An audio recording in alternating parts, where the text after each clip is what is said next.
Samsung started sorting things up. Hey, what's up guys, welcome back to the channel, hope you all doing good. Samsung tried to sort things up for the Samsung Galaxy S22 lineup, but Samsung is still facing user rejection in Korea. After getting updates on Samsung Galaxy S22 Ultra, it is now getting stable, but still more to come.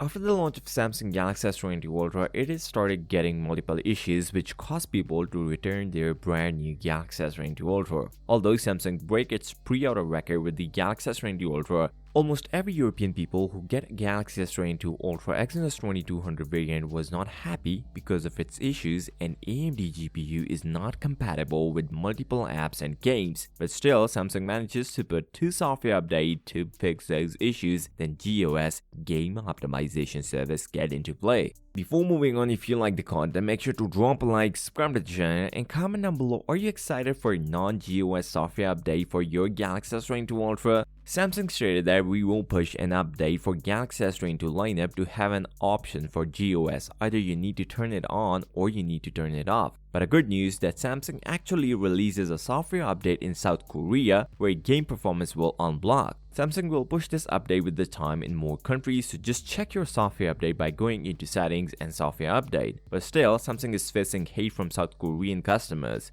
According to Exynos, where Korean users started protesting against TMRU, which is an inevitable result of Samsung's cost-cutting strategy in recent years. Plastic back covers, reduction of cooling hardware, removal of charger, and many more. Galaxy S22 Ultra brings new challenges to head of Samsung because of its poor performance and incompatibility between hardware and software make it worse. Samsung Galaxy S22 Ultra Snapdragon 8 Gen 1 variant started getting March security patch. You can check your device if you own one of them by going into settings and software updates. Samsung Galaxy S22 Ultra will get better in games after turning off GOS as stated by Golden Reviewer in his video. But the question is, if we get an update of GOS, then Galaxy S22 Ultra will get heat up pretty quickly, then it will start throttling and game performance will decrease eventually. So this will be another challenge for Samsung. Let's see what Samsung bring to the table. So with that being said, if you came this far, drop a like, subscribe to the channel, and comment down below, are you excited for non-GOS software update for Galaxy S22 Ultra? I'll see you next time. Till then, peace out.